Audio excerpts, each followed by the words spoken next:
मैं परमेश्वर का धन्यवाद देता हूँ। एक बार फिर परमेश्वर ने काफ़ी लंबे समय के बाद अपनी उपस्थिति में आकर उनका जीवता कलाम और वचन सीखने का मौका दिया। आइए सबसे पहले हम उस परम धन्य एकमात्र जीवित परमेश्वर को आंखें बंद करके सरों को झुका के आदर के साथ प्रार्थना करते हैं। महान जीवते परमेश्वर, अनुग्रहकारी प्रभु, मैं आपका धन्यवाद देता हूँ। तेरा जीवता वचन हम सबको पवित्र आत्मा आप खोल खोल के सिखाएं। जो भी भाई बहन, बच्चे, बुजुर्ग, नौजवान, सेवक, सीनियर सेवक, जूनियर सेवक, विश्वासी भाई, चाहे वो पुराना हो या नया हो या अन्य जाति हो, जो भी इस भाषा को समझता है वो अच्छे से तेरा वचन सीख सके। हमारी प्रार्थना को सुन लो। पवित्र आत्मा आप ही हमें सिखाएं। यीशु मसीह के सामर्थी पवित्र नाम से मांगते सुन और ग्रहण करो, आमीन। आइए, फिलहाल आप सभी ने देखा होगा कि विश्वासी भाई या बहन या सेवक सियासत में घुसने की तैयारी में हैं, राजनीति में घुसने की तैयारी में हैं। परमेश्वर का वचन क्या ये इजाज़त देता है कि एक सेवक, एक विश्वासी मसीही भाई या बहन या सेवक, चाहे वो सीनियर या जूनियर, चुनाव लड़ सकता है, इलेक्शन लड़ सकता है? इसके बारे में परमेश्वर का जीवित वचन हमें क्या कहता है, वो हम परमेश्वर के कलाम से सीखेंगे। रोमियो की पत्री 13वां अध्याय 11 और 12 आयत। और वचन शुरू करने से पहले मैं गुजारिश और विनती करता हूँ, ये पर्टिकुलर किसी एक इंसान, भाई या बहन, सेवक या सेविका के लिए नहीं, संपूर्ण कलीसिया जो इस पृथ्वी पर है सभी के लिए लागू है।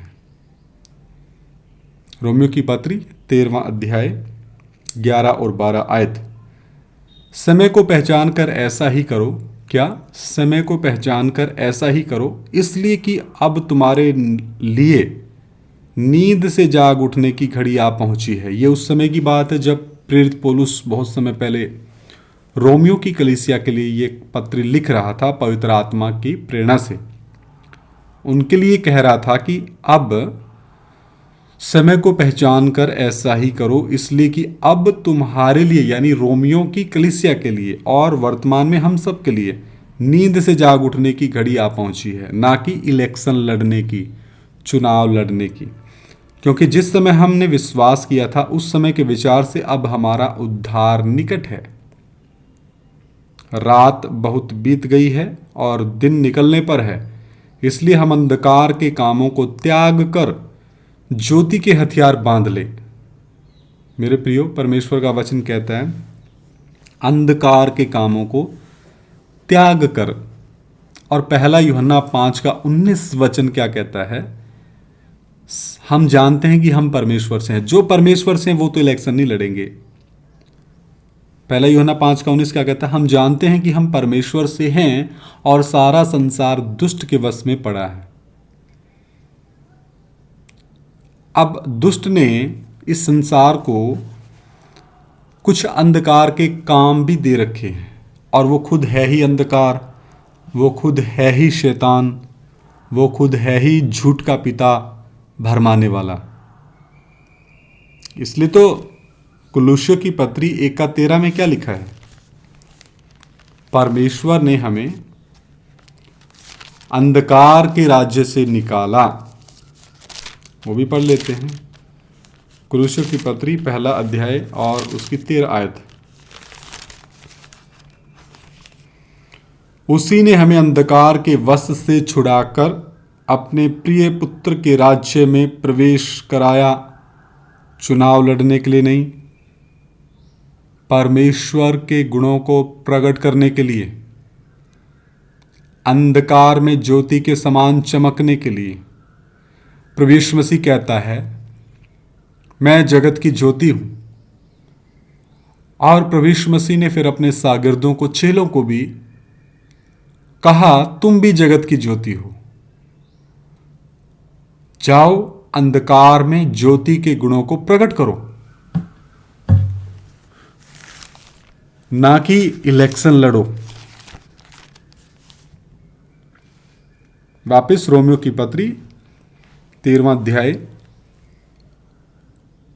12 आयत में, अंधकार के कामों को त्याग कर ज्योति के हथियार बांध लें। यह अंधकार के काम वाला एक अलग विषय है। आगे रोमियो की पत्री 15 का 25, रोमियो की पत्री 15 का 25, परंतु अभी तो मैं पवित्र लोगों की सेवा करने के लिए यरूशलेम को जाता हूं। प्रेरित पौलुस कहता है, प्रेरित पौलुस का लक्ष्य क्या है? पवित्र लोगों की सेवा करने के लिए यरूशलेम को जाने का लक्ष्य रोमियो की पत्री में बताया गया है। प्रेरित पौलुस जो खुद इज़राइल में जो सनहेद्रिन संसद पार्लियामेंट होती थी उसका ये एमपी था, और बड़े ही जुनून के साथ कि यहोवा ही परमेश्वर है, मसीहियों को पकड़ता था, कत्लेआम करता था। परमेश्वर ने तो पार्लियामेंट, जो सनहेद्रिन पार्लियामेंट थी जिसका ये सदस्य था, वो ही सदस्यता कैंसिल करवा दी। परमेश्वर चुनाव लड़ने के लिए प्रेरित नहीं करता। परमेश्वर अपने सेवकों को अंधकार के वश में पड़े हुए लोगों को छुड़ाने के लिए दूसरे स्वर्ग, पहले स्वर्ग में उपस्थित अंधकार की शक्तियों के साथ मल्ल युद्ध करने के लिए चुनता है, ताकि पहला यूहन्ना 5 का 19 में जो सारा संसार दुष्ट के वश में पड़ा है, वो सेवक परमेश्वर के खून से खरीदे हुए लोगों को उनकी गुलामी से छुड़ाए, मिस्र से छुड़ाए, अंधकार से ज्योति में लाए। इसलिए परमेश्वर अपने सेवकों को नियुक्त करता है, पवित्र आत्मा की शक्ति उनको देता है। या तो फिर ऐसे लोगों को जो अपनी सियासती पार्टी बनाने की धुन में हैं, घोषणा कर चुके हैं, या तो फिर उनको परमेश्वर ने चुना नहीं, वो अपनी इच्छा से, मन मर्जी से सेवा में लगे हैं। अगर चुना है तो परमेश्वर उसको प्रकाशन भी देता है, पवित्र आत्मा उनको बताता है। तो पवित्र आत्मा कभी भी अपने चुने हुओं को दुनियावी सियासत में, राजनीतिक पार्टियों में भाग लेने के लिए प्रेरणा नहीं देगा। प्रेरित पौलुस रोमियो की पत्री 15 का 25 में कहता है, मैं पवित्र लोगों की सेवा करने के लिए यरूशलेम को जाता हूं।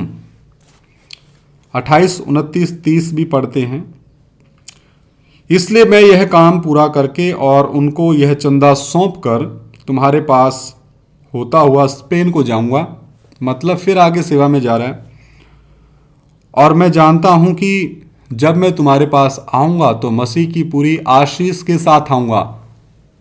मसीह यीशु की पूरी आशीष के साथ आने का वायदा कर रहा है प्रेरित पौलुस, ना कि मैं अपनी पार्टी को बना के, सियासत में खड़ा करके, सभी विश्वासियों को बता के कि मैं एक राजनीतिक पार्टी बनाने जा रहा हूं, आप सभी ने मुझे ही वोट देना है। इस तरीके से प्रेरित पौलुस नहीं कह रहा कि मैं टिकट लेके आऊंगा,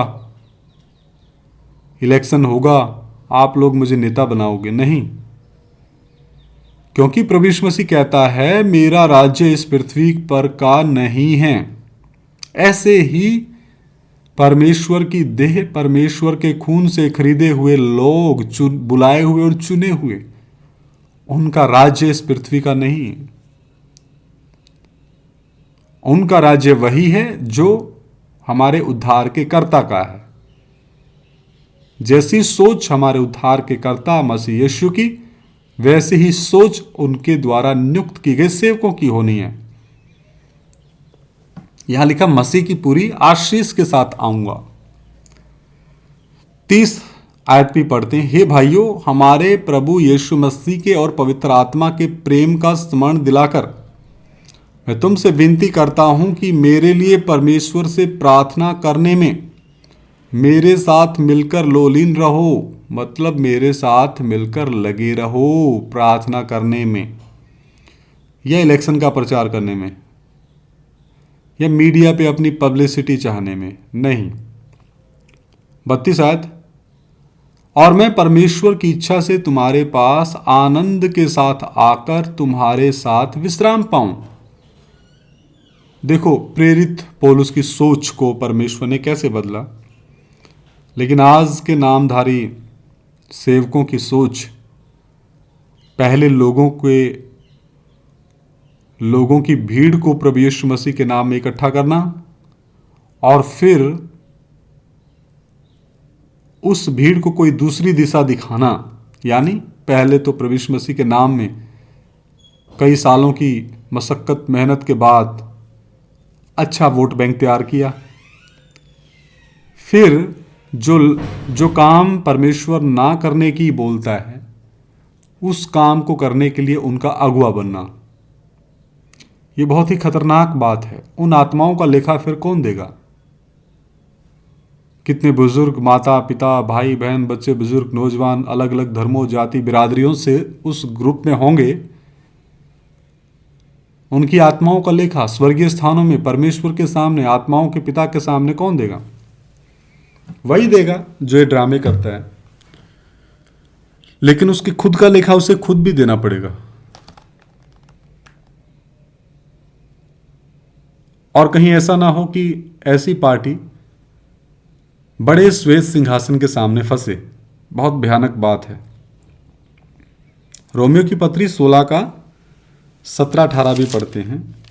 रोमियो की पत्री 16 का 17-18,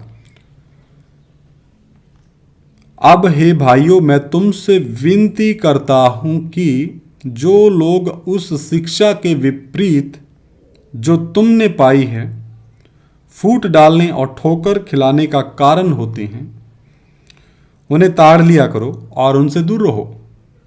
ऐसे सेवक जो इलेक्शन लड़ने का मन है, परमेश्वर का वचन कहता है वो कलीसिया में फूट डालते हैं, ठोकर खिलाते हैं लोगों को और उनको ताड़ लिया करो। तो ताड़ना हम किससे दे सकते हैं? तलवार से नहीं, गोली से नहीं, बंदूक से नहीं, किससे? परमेश्वर का वचन जो दो धारी तलवार से भी तीखा है। हम तो परमेश्वर के वचन से बता सकते हैं मेरे भाई मेरी बहन ये रास्ता ठीक नहीं है, इलेक्शन लड़के लोगों का नेता बनना ये ठीक नहीं है। 18 वचन, क्योंकि ऐसे लोग हमारे प्रभु मसीह की नहीं, देख लो अभी कान खोलकर ध्यान से सुन लो, परंतु अपने पेट की सेवा करते हैं और चिकनी चुपड़ी बातों से सीधे साधे मन के लोगों को बहका देते हैं। चिकनी चुपड़ी बातें करते रहे, प्रभु आपको आशीष देगा, बरकत देगा, 2 साल 4 साल 6 साल 8 साल 10 साल, उसके बाद असली रूप दिखा दिया। अरे हमारा तो जो अगुआ है अभी सियासत में प्रवेश कर रहा है, वो चुनाव लड़ेगा, वो हमें अलग अलग सुविधाओं को दिलाएगा। कौन सी सुविधाएं? भौतिक सुविधाएं, पृथ्वी की सुविधाएं। प्रभु यीशु मसीह को भी लोगों ने राजा बनाने की ठानी थी। उसके साथ चलने वाले 12 चेले यही सोचते थे कि प्रभु यीशु मसीह अब इज़राइल में अपना राज्य स्थापित करेगा, और बहुत मौक़ों पर लोगों ने चाहा भी कि प्रभु यीशु मसीह इज़राइल का राजा बने। वो तो पूरे जगत का राजा है, राजाओं का राजा है, प्रभुओं का प्रभु है। लेकिन सर्व ज्ञान में प्रभु यीशु मसीह सब कुछ जानता है। उसने इसका इनकार किया, किसका? राजा बनने का, बल्कि उसने दास का स्वरूप धारण किया। ये विषय खत्म नहीं होगा, चलता रहेगा। खासकर हम प्रेरित पौलुस की पत्रियों से ही सीखेंगे, क्योंकि सबसे अधिक प्रकाशन नए नियम में परमेश्वर के आत्मा ने प्रेरित पौलुस के ऊपर प्रकट किया। आज रोमियो की पत्री से थोड़ा वचन हमने देखा,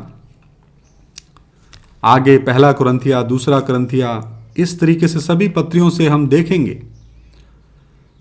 और मेरी हाथ जोड़ के विनती है, जो भी भाई बहन ये वचन सुनता है वो इससे नाराज होने की बजाय घुटने टिका के परमेश्वर को धन्यवाद देते हुए परमेश्वर के सन्मुख अगर नम्र होता है तो पवित्र आत्मा सुनकर उसका उत्तर देगा और पवित्र आत्मा उनको आशीष देगा कि हम मसीह यीशु के लिए गवाह यानी शहीद होने के लिए, उसके सुसमाचार को जगत के कोने कोने तक फैलाने के लिए ही नियुक्त किए गए हैं, ना कि कोई इलेक्शन या चुनाव लड़ने के लिए। प्रभु आप सभी को इन वचनों के द्वारा आशीष दे। अगले पाठ को भी आप जरूर सुनिएगा। सभी को जय मसीह की। मारानाथा।